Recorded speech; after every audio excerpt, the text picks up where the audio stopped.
I still remember my son-in-law's face when he crept into my study, easily stealing the key from my desk drawer, certain I would never know. The house fell silent, as if everyone inside had surrendered to sleep. But the moment he leaned inside, his face went pale. What he found was nothing he could ever prepare for. No excuses, no escape, no mercy.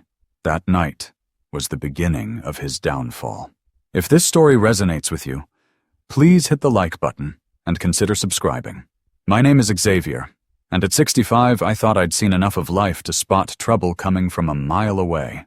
2 years had passed since Michelle, my wife of 38 years, left this world, and the house felt bigger every single day. You know that feeling when you walk past a room and still expect to see someone there? That's been my life. The silence wasn't the worst part, though. It was the way everyone started treating me differently, like I'd become fragile overnight.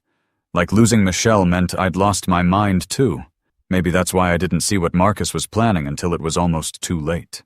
Tessa, my daughter, started bringing Marcus around more often after Michelle passed.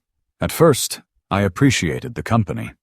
Sunday dinners became a regular thing again, though the empty chair at the other end of the table seemed to grow larger each week. Marcus would always arrive with that practiced smile, the one that never quite reached his eyes. "How are you doing today, Dad?" he'd ask, emphasizing that last word like he was trying to convince both of us.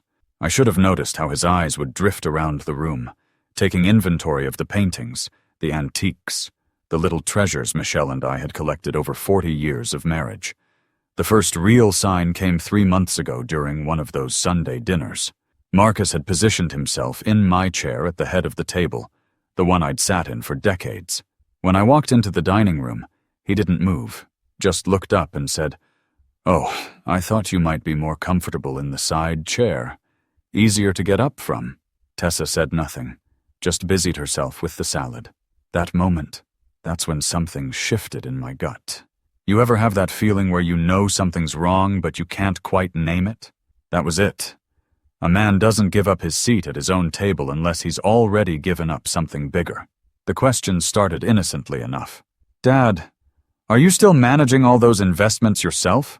That must be exhausting at your age." Marcus would lean forward with fake concern, his fingers drumming on my mahogany table. "You know, there are people who specialize in helping seniors manage their portfolios. I could introduce you to someone. I'd worked in finance for 35 years. Built my company from nothing, and this 38-year-old insurance salesman was trying to tell me about managing money. The irony wasn't lost on me, but I kept my mouth shut, just nodded and changed the subject to the Seahawks game. Then came the health concerns. "You seem tired, Dad. Have you been forgetting things?" Tessa would ask, her voice pitched with worry that didn't match her eyes.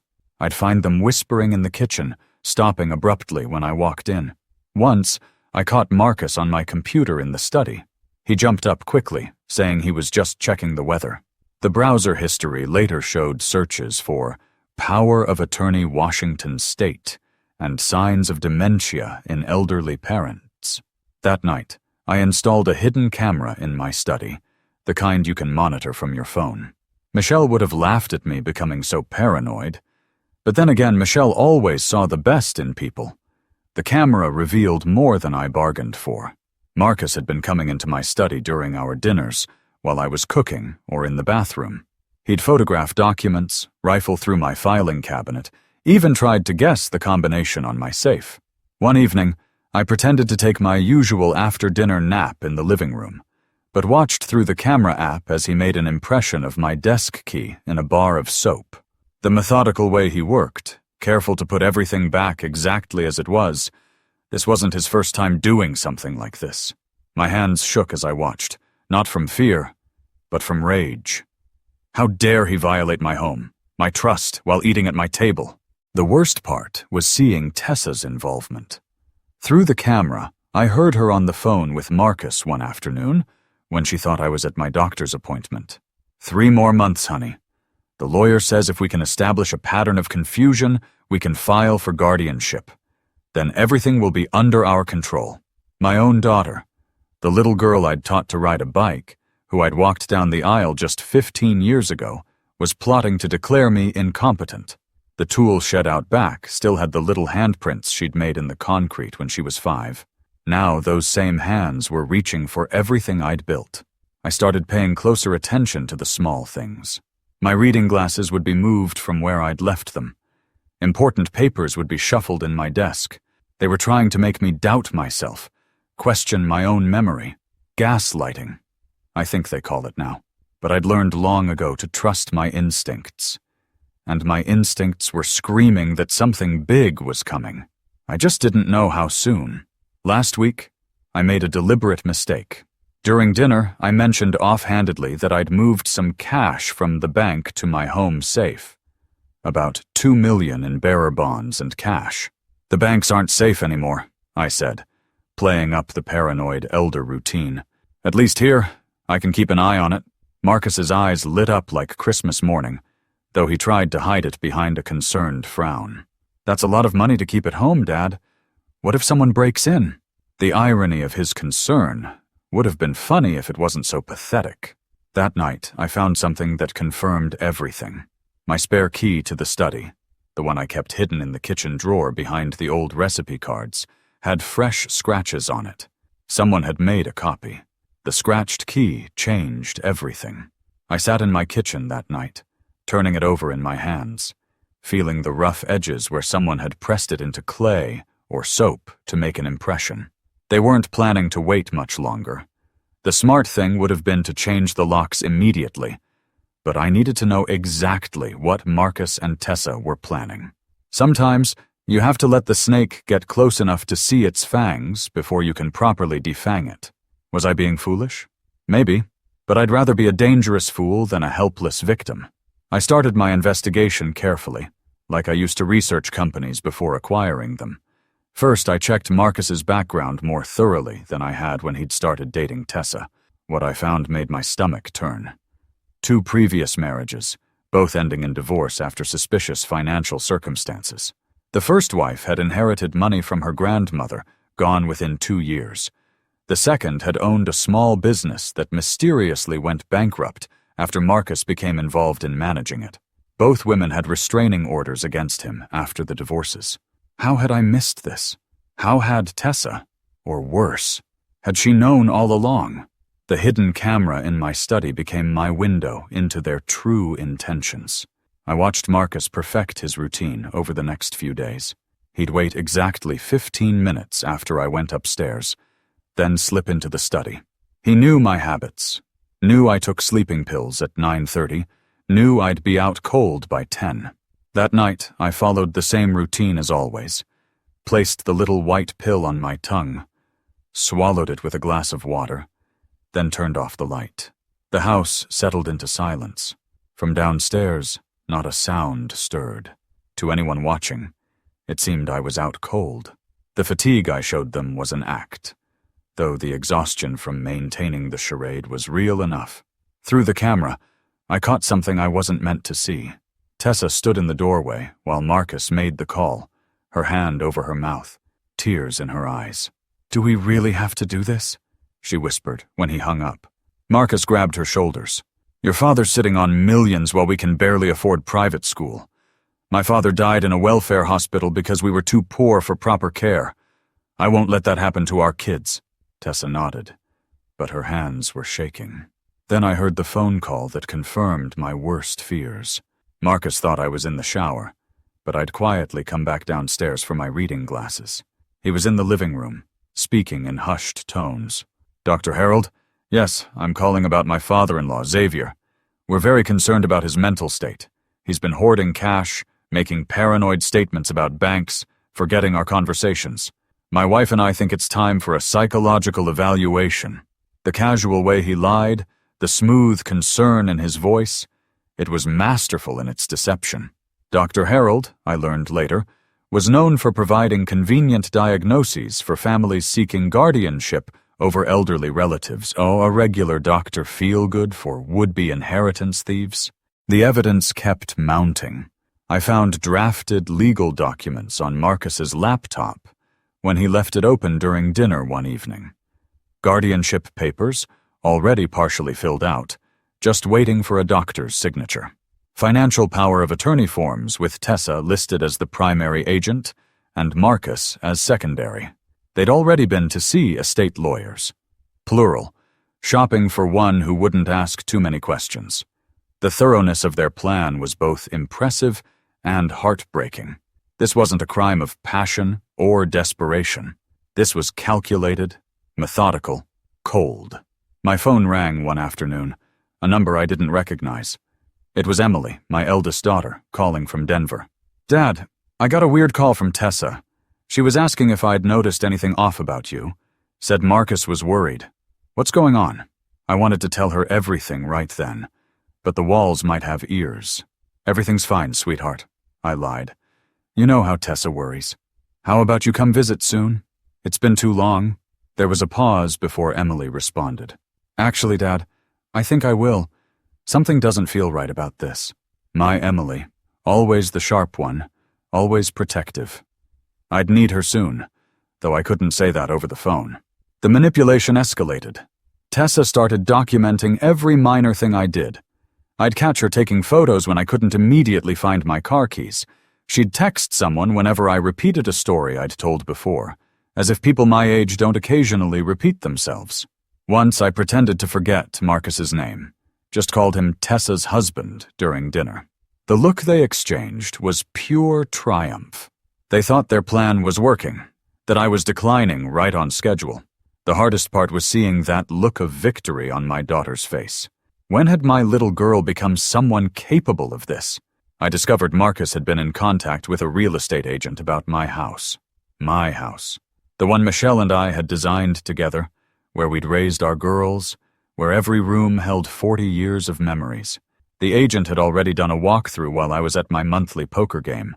They were planning to sell it the moment they had control, probably stick me in some cut-rate nursing home where I'd conveniently fade away. The garden Michelle had tended, where her roses still bloomed every spring, would be torn up for someone else's renovation dreams. One evening, I overheard Tessa crying. For a moment, my heart softened. Then I heard her on the phone. "I know it's hard, baby, but think about our kids' college funds. Dad doesn't need all this money. He's just one person." But her voice cracked on the last words, like she was trying to convince herself. The final straw came yesterday. I found a business card in Marcus's jacket. "Secure Transitions, Estate Liquidation Specialists." On the back, in Marcus's handwriting. Thursday, 11 p.m. Safe combination? They were planning something for Thursday night, just 3 days away. That evening, I called Thomas, my attorney and friend of 40 years. "Tom, I need you tomorrow. Bring your recording equipment." There was no hesitation. "Whatever you need, Xavier." I went to bed that night knowing Thursday would be the night Marcus made his move. The safe he was so eager to open, the one he thought contained $2 million, would indeed hold something valuable. Just not what he expected. I'd already moved the real valuables, the bonds, the cash, the important documents, to a safety deposit box only Emily and I knew about. What waited in that safe now was something far more precious, the truth, and the means to deliver justice. 3 days. I had 3 days to prepare for the performance of my lifetime. Thomas arrived the next morning through the back garden gate, carrying his old leather briefcase, the same one he'd had since we met in law school before I switched to finance. Watching him navigate around Michelle's rose bushes, still careful not to disturb them even though she'd been gone 2 years, reminded me why I'd trusted him with this. "Xavier," he said, settling into my study with the curtains drawn, "tell me everything, and I mean everything." So I did. I showed him the camera footage, the copied key, the documents I'd photographed from Marcus's laptop. His face grew darker with each piece of evidence. "The son of a bitch," he muttered. Then louder, "The absolute son of a bitch. Pardon my language, but Tessa too?" I just nodded. There weren't words for that particular betrayal. We spent the morning setting up the legal framework for what was to come. Thomas had brought documents of his own, including a new trust that would protect my assets from any last-minute attempts at guardianship. "We're moving everything today," he said, his pen flying across paper. Not just the obvious stuff, but everything. The house deed, the cars, the investment accounts, even that old boat you never use. By Thursday night, Marcus won't be able to touch a penny, even if he somehow got power of attorney. The efficiency of it was beautiful, like watching a master chess player setting up a checkmate 20 moves in advance. Could Marcus see it coming? Not a chance. He was too busy counting money that would never be his. Emily called that afternoon from the airport. Dad, I'm catching an earlier flight. I'll be there tonight. And Dad, I've been doing some research on Marcus. We need to talk. The relief in hearing her voice, knowing I'd have an ally in the house, was overwhelming. Come straight here from the airport, sweetheart. But Emily, be careful what you say once you're here. The walls have ears. She understood immediately. Got it, Dad. I'll play along. My girls were so different. Where Tessa had inherited her mother's trusting nature, Emily had gotten my suspicious streak. Right now, I was grateful for that suspicion. I spent the afternoon preparing the safe for Thursday night. First, I removed everything of actual value, every last document, bond, and piece of jewelry. I cleared the safe of everything that truly mattered and replaced it with something far less obvious. What I left behind wasn't money or bonds, but a different kind of treasure. Marcus would only understand its value the moment he laid his hands on it. Until then, it remained my secret weapon, waiting in the dark. But the real masterpiece was what Thomas had helped me prepare everything, ready to be sent to the police, the FBI's Elder Fraud Division, and the State Attorney General's office. All it would take was one phone call from me to Thomas, and the whole package would be delivered. The beauty of it was that Marcus would know he was caught, but not know how completely until it was too late. That evening, Emily arrived just as Tessa and Marcus were coming for dinner. The performance Emily put on was Oscar-worthy. Tessa, Marcus, I've been so worried about Dad. You were right to call me. She hugged them both, and I watched Marcus's face relax. He thought he had another ally. Another vote for incompetence. Throughout dinner, Emily played her part perfectly, asking me to repeat things, looking concerned when I forgot details about her job, even exchanging worried glances with Tessa. Dad, you told me that story about your first car 3 times on the phone last week. She lied smoothly. Marcus was practically salivating. If he'd been paying attention, though, he'd have noticed Emily's phone recording everything from her purse, and the way she kept steering conversation toward their plans for my care. After they left, Emily and I sat in the kitchen, the one room I'd never found any cameras in. Dad, Marcus has done this before. I hired a private investigator. There are at least 3 other elderly men he's targeted over the past 10 years. 1 in Portland, 2 in California. Same pattern every time. Marry into the family, establish incompetence, take control of assets. She slid a folder across the table. It's all here. Police reports, court documents, even a statement from one of his ex-wives warning about him. I looked at my eldest daughter with new appreciation. How long have you known? I asked. 6 months, she admitted. I was hoping I was wrong, that Tessa would see through him. But when she called me trying to build a case against you, I knew I had to act. We refined the plan that night. Emily would stay hidden in the house Thursday evening, ready to document everything. Thomas would be on standby with the authorities. I'd already installed new cameras, ones that uploaded directly to the cloud, in case Marcus tried to destroy evidence. The trap was set. All we needed was for our rat to take the cheese. Are you sure you want to do this, Dad? Emily asked. You could just confront them now, prevent the whole thing. I shook my head. No, sweetheart. They need to commit to their crime. Otherwise, they'll just wait, try again later, maybe when I'm actually vulnerable. This ends Thursday night. Wednesday came and went with agonizing slowness. I played my role, shuffling around the house, leaving bills unpaid on the counter, calling Tessa by her mother's name once. Each performance chipped away at my soul, but I could see Marcus's confidence growing. He was getting sloppy, not even trying to hide his reconnaissance anymore. I caught him testing the safe handle Wednesday afternoon, not knowing I was watching from my phone in the bathroom. The arrogance of it, testing his crime scene in broad daylight. Did he think I was already so far gone I wouldn't notice? Or maybe he wanted me to see, wanted me to know I was helpless. That's what narcissists do, isn't it? They need you to know they've won.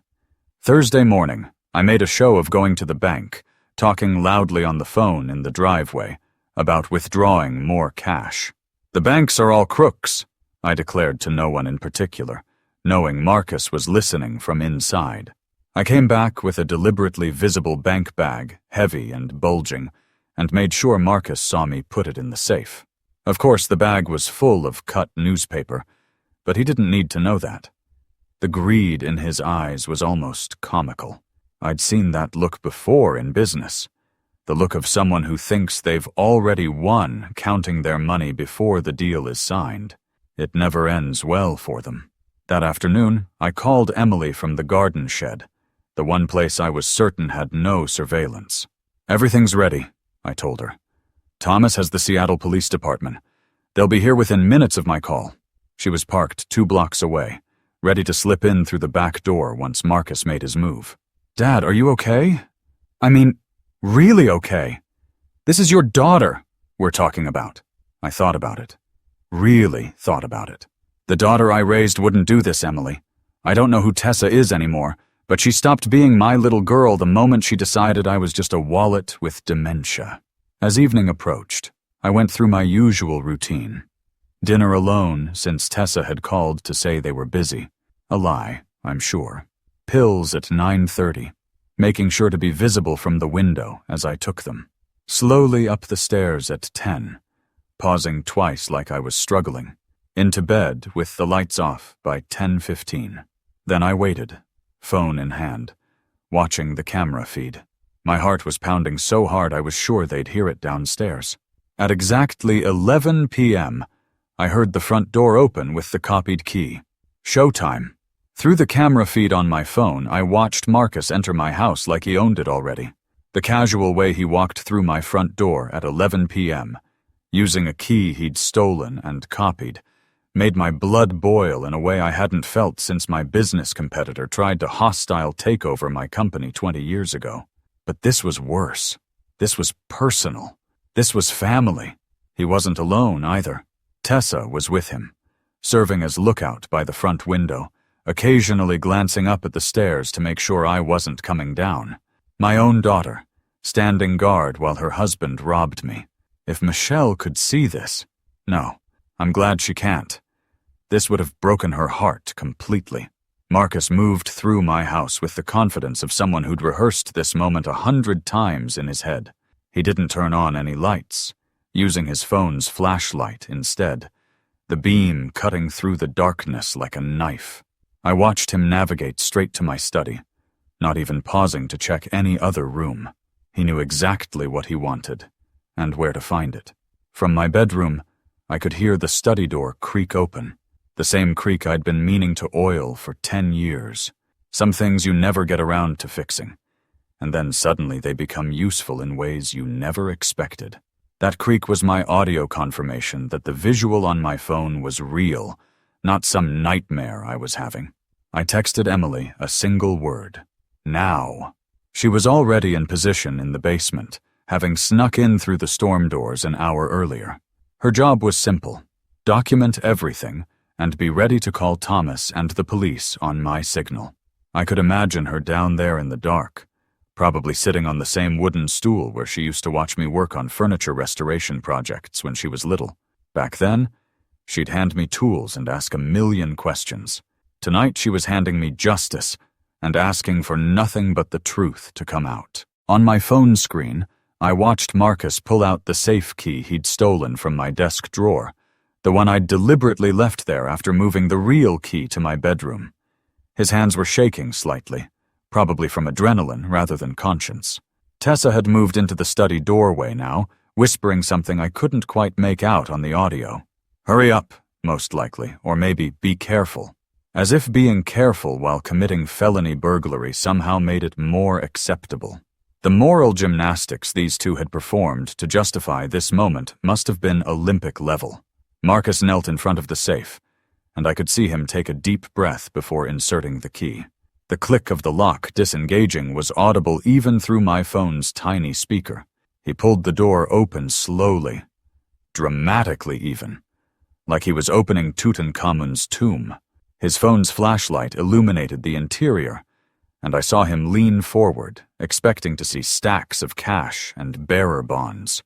Instead, he found 2 manila envelopes and a USB drive. Even from the grainy camera feed, I could see his confusion. He picked up the envelope with his name on it, looking back at Tessa with obvious bewilderment. "What the hell?" he muttered, loud enough for the camera to pick up clearly. I watched him tear open the envelope addressed to him, pulling out my letter. I'd spent hours on that letter, choosing each word carefully. I couldn't see his face clearly as he read, but I saw his body language change. His shoulders tensed. His head snapped up to look at the camera he hadn't noticed before, then back down to the letter. I knew what he was reading because I'd memorized every word. "Marcus, if you're reading this, you've just committed breaking and entering, attempted grand theft, and conspiracy to commit elder abuse. Every moment of your crimes over the past 6 months has been recorded. The USB drive contains a sample. The full recordings are in multiple secure locations. You have 2 choices. Leave my house immediately and never contact me or Tessa again, or wait for the police who will be here in approximately 10 minutes. Choose wisely."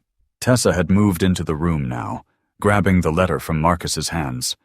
I watched her read it, her free hand coming up to cover her mouth. "This can't be real," she said, her voice cracking. Daddy wouldn't." Interesting how I became Daddy again when her plan fell apart. When she thought I was a senile old fool, I was just Dad or my father when talking to Marcus. But faced with the reality that I'd been aware all along, suddenly the little girl who used to call me Daddy when she wanted something came back out.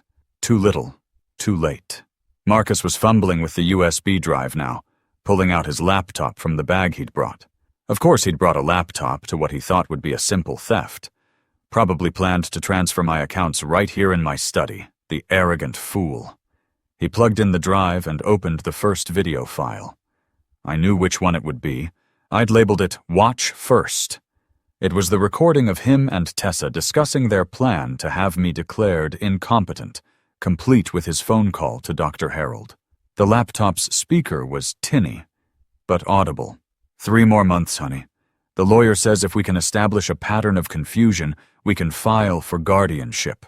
I heard Tessa gasp, realizing that her own words were now evidence against her. The second envelope, the one labeled For the Authorities, sat unopened in the safe. Marcus reached for it with trembling hands, but Tessa stopped him. "Don't touch anything else," she said, some legal instinct finally kicking in. "Too late for that, sweetheart. You've already touched everything that matters. Your fingerprints are all over this crime, literally and figuratively." Marcus stood up, his face pale in the phone light. "We need to go," he said, grabbing Tessa's arm. "Now, before—" But his sentence was cut off by the sound I'd been waiting for. The front door opening again, but this time with authority. "Seattle Police Department," a strong voice announced. "We have a warrant to enter." Thomas had been quicker than expected. Good man. I heard footsteps, multiple sets, moving through my house. Marcus and Tessa were trapped in the study, the only exit blocked by officers. I could see them on my camera. Marcus looking around desperately for another way out, Tessa sinking into my desk chair with her head in her hands. The study door opened, and 2 officers entered with their hands on their weapons, but not drawn. Professional, cautious, exactly what the situation called for. I decided it was time to make my entrance. I got out of bed, put on my robe and slippers, the same ones Michelle had given me for Christmas 5 years ago, and walked slowly down the stairs. Not shuffling like I'd been pretending to do, but with the steady gait of a man who knew exactly where he was going and why. Emily met me at the bottom of the stairs, her phone still recording. "You okay, Dad?" she asked quietly. I nodded, squeezing her shoulder. "Better than I've been in months, sweetheart." When I entered my study, The scene was almost exactly as I'd imagined it would be. Marcus in handcuffs, Tessa being read her rights, the safe door still open with its damning contents visible. The officers recognized me immediately. "Mr. Xavier? Are you all right, sir?" one of them asked. "I'm fine, officer. Thank you for responding so quickly." I looked at Marcus, meeting his eyes for what I knew would be the last time. "I gave you a choice," I said simply. "You chose poorly." Tessa looked up at me then, tears streaming down her face. And for just a moment, I saw my little girl again, the one who used to crawl into my lap during thunderstorms, who I'd taught to ride a bike in this very driveway, who'd cried on my shoulder when her high school boyfriend broke her heart. "Daddy, please," she whispered. "I'm sorry. I'm so sorry." But sorry doesn't undo 6 months of planning to destroy me. Sorry doesn't erase the betrayal of a daughter against her father. Sorry is just a word when it comes too late. The officers led them out, and I stood in my study, looking at the chaos they'd left behind. Emily's hand found mine. "You did the right thing, Dad," she said. But did I? Was there a version of this story where I could have saved Tessa from herself, from Marcus? I'll never know. All I know is that sometimes, to protect yourself, you have to let go of the people you love most, even if they're your own flesh and blood. The safe stood open, empty now, except for the truth it had delivered. The police station at 2 a.m. is a peculiar place. Fluorescent lights humming like angry wasps, the smell of burnt coffee mixing with industrial disinfectant. I didn't have to be there. Thomas had made that clear. But I needed to see this through. Emily sat beside me on the uncomfortable plastic chairs, her presence a comfort I didn't realize I needed until she was there. We watched through the observation window as Marcus was processed, fingerprinted, photographed, the whole 9 yards. He kept his head down, that confident swagger completely gone. Good. A man should look defeated when his crimes catch up with him. Tessa was in a separate room being questioned. Thomas had arranged for me to watch through one-way glass. The detective laid out the evidence. "Mrs. Morrison, we have 6 months of recorded conversations about plans to have your father declared incompetent. Forged documents, attempted theft, elder abuse conspiracy." I watched my daughter's face crumble. "I didn't want... Marcus said we were helping him. He said Dad would be happier without the burden of managing everything." She was lying to herself even now. The detective played a recording. "Dad doesn't need all this money. He's just one person." Tessa flinched at her own words. The detective pulled out a folder. "Your husband has done this before. Dorothy Chen in Portland lost her entire retirement. William Barnes died in a nursing home after your husband convinced his family he had dementia. Did you know?"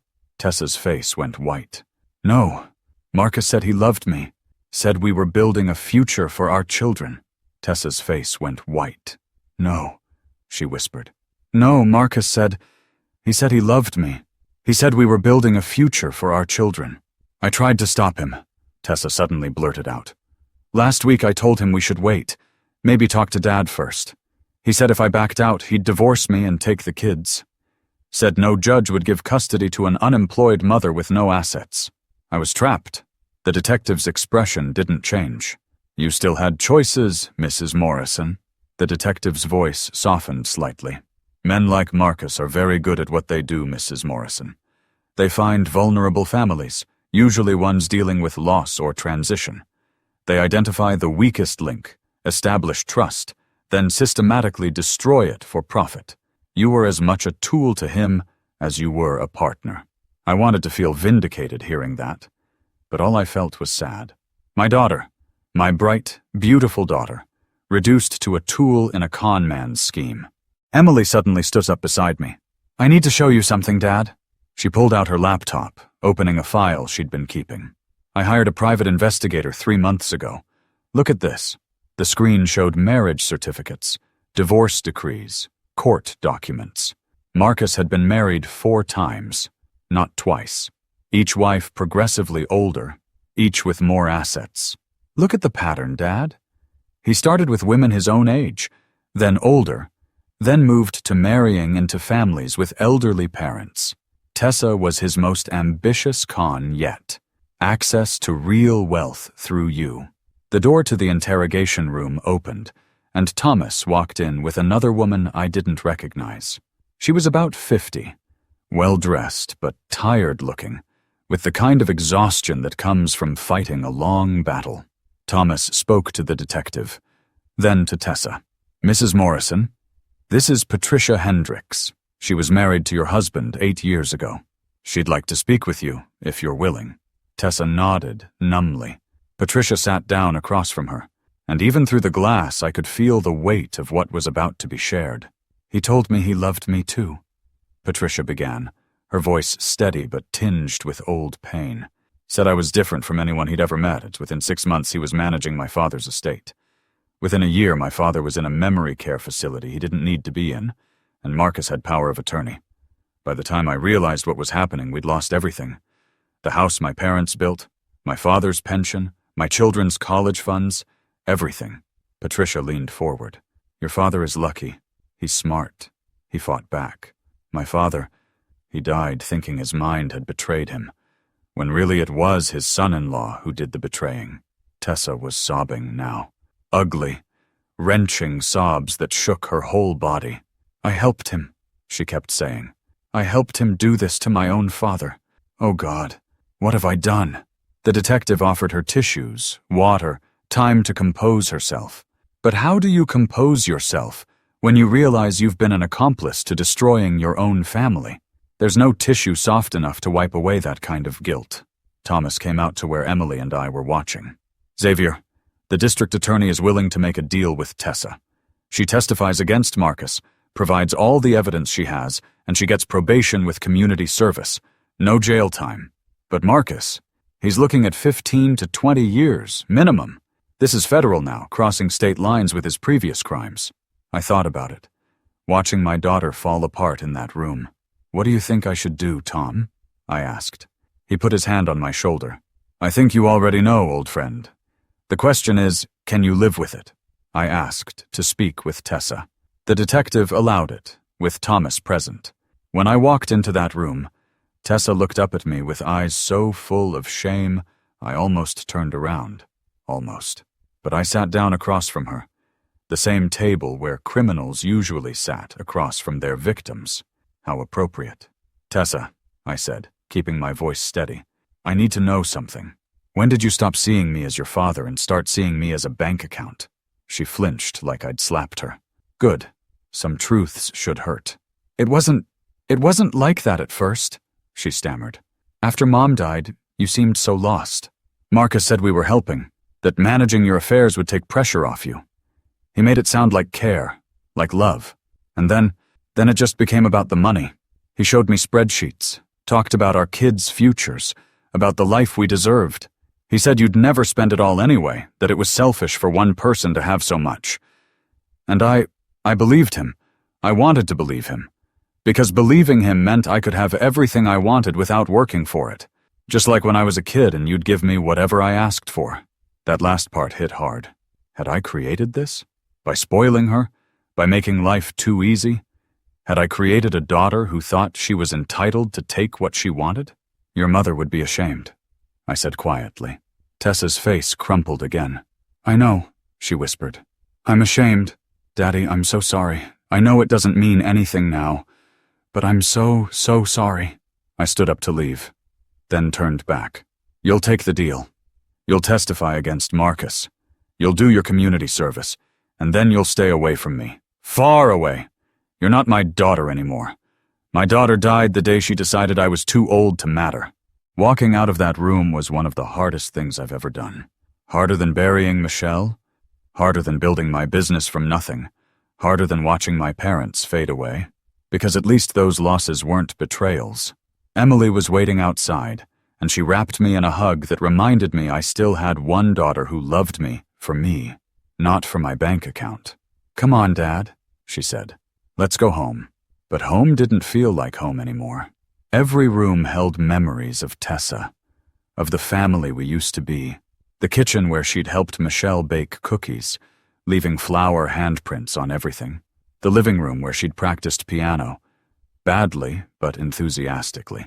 The garden where she'd had her wedding reception, dancing with me to My Girl, while Marcus watched with what I now recognized as calculating eyes. Had he been planning this even then?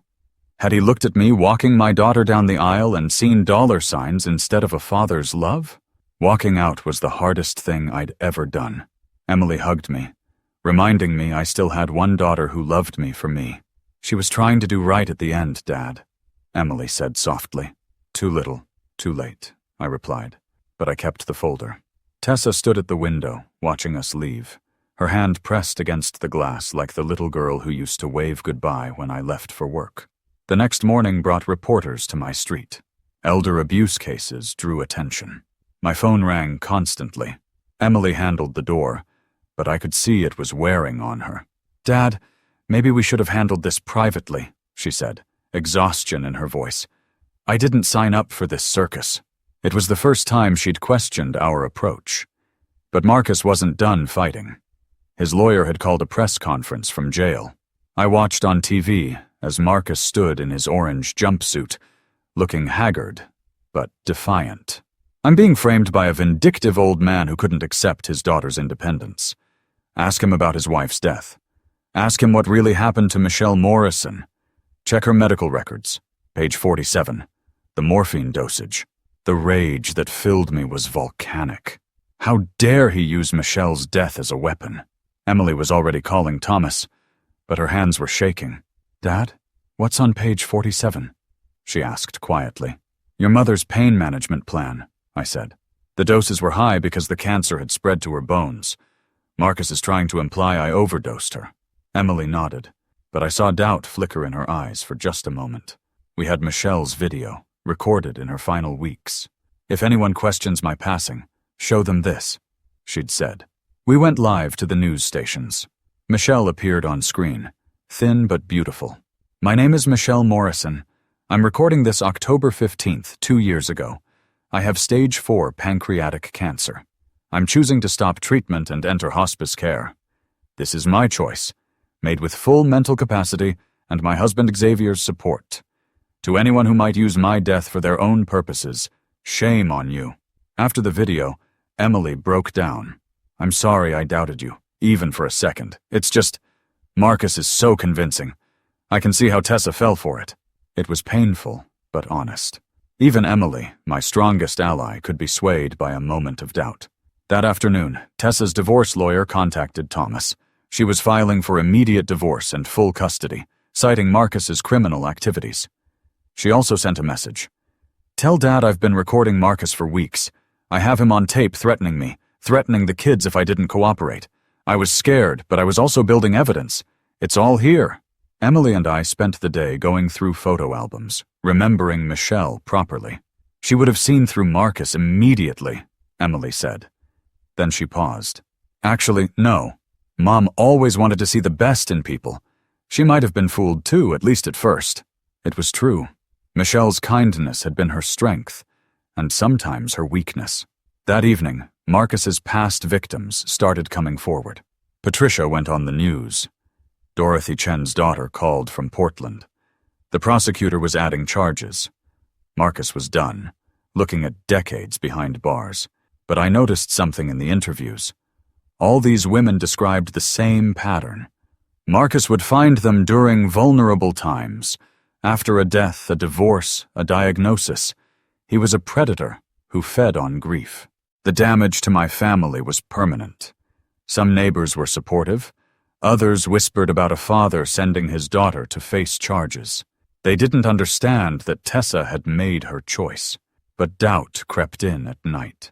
Had I been too harsh? Could I have saved her from Marcus earlier if I'd paid more attention? A week later, Marcus's lawyer requested a meeting. Against Thomas's advice, I agreed. In the jail, Marcus looked older, grayer, but his eyes still held that calculating gleam. You destroyed her, he said. Tessa, you destroyed your own daughter, just like I bet you controlled your wife's final days. I leaned forward. No, Marcus. You destroyed her the day you taught her that family was just another mark. As for Michelle, She died with more dignity than you'll ever have. Every penny you tried to steal, it's going to dementia research. Real dementia, not the kind you tried to manufacture. He tried once more. I grew up watching my father die in a state hospital because we couldn't afford care. I swore I'd never be poor again. Can't you understand that? For a moment, I almost felt pity. Almost. I understand fear of poverty, I said. What I don't understand is destroying families to avoid it. Standing to leave, I turned back. Your father would be ashamed of what you've become. His face contorted with rage. Don't you dare talk about my father. You don't know what it's like to be powerless, to watch someone you love fade away because you can't afford help. You're right, I said. I don't know that particular pain. But you turned that pain into a weapon against innocent people. That's on you. Not your father. Not poverty. You. The guard led me out as Marcus screamed obscenities. But I'd seen something in that moment. The scared, poor kid he'd once been. It didn't excuse anything, but it explained everything. 6 months later, I stood in court watching Tessa testify against Marcus. She'd lost weight, her designer clothes replaced with simple outfits.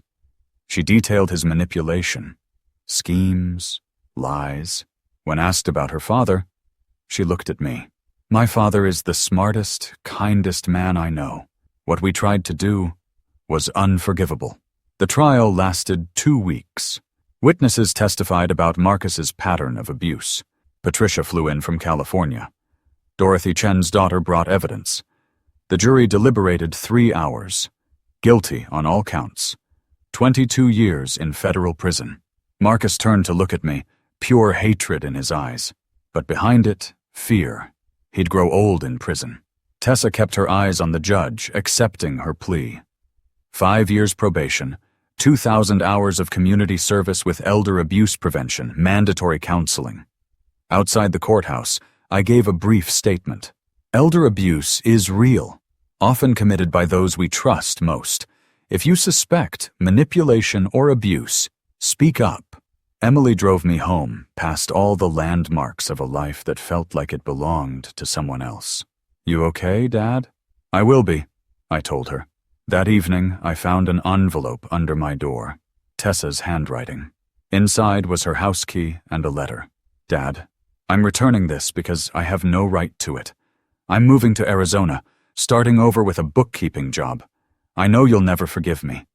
Just know I'll regret choosing greed over love every day. Tessa. I held that key, remembering when I'd given it to her at 18. She'd been so proud. I put it in my desk drawer. Emily stayed for dinner. We talked about Michelle's garden, my vacation plans, her kids who still just saw me as grandpa. Do you think you'll ever forgive her? Emily asked. She needs to forgive herself first. That's a life sentence no judge can commute. A year passed. Marcus's appeals were denied. Tessa completed her community service, speaking at senior centers about financial abuse warning signs. Maybe some good would come from this pain. I sold the big house, moved near Emily. The memories were too heavy. The new owners were young and hopeful. I warned them about the creaky study door, told them about Michelle's roses. On Michelle's death anniversary, I visited her grave alone. I protected what we built, but lost our daughter in the process. The wind rustled the oak leaves. That evening, I found Tessa's childhood Father's Day card. I love you, Daddy, and I always will, in purple crayon. Some promises break so completely they can never be repaired. The doorbell rang. Emily and her kids brought birthday cake. Happy birthday, Dad. We couldn't let you celebrate alone. I'd forgotten I was 67. We ate cake, played games, and for a few hours were just a family. Later, I sat in my smaller study. The safe was gone. Everything valuable was properly protected now. But the most valuable thing, what Marcus tried and failed to steal, was my dignity. 2 years after the trial, I received another letter from Tessa. No return address, but the Phoenix postmark told me enough. Inside was a photo of a small bakery storefront with a hand-painted sign, Second Chances Bakery. On the back, she'd written, Dad, I know you said to stay away, and I will. But I wanted you to know I'm rebuilding honestly. Every morning when I open the shop, I think about Mom's banana bread and how she always said the secret ingredient was patience. I'm learning patience now, learning to live with what I've done. The bakery donates day-old goods to a senior center here. It's not redemption, just a small way to give back. I still love you. I always will, even from a distance. I stood there, holding the photo for a long time. Part of me wanted to get in my car and drive to Phoenix. Part of me wanted to tear it up. If you're watching this, and you've ever felt that cold creep of betrayal from someone you trusted, know this: protecting yourself isn't cruel. It's necessary. Love doesn't mean letting people destroy you. Thank you for listening to my story. Before you go, if this touched you in any way, please consider subscribing to this channel and share it with someone who might need to hear it.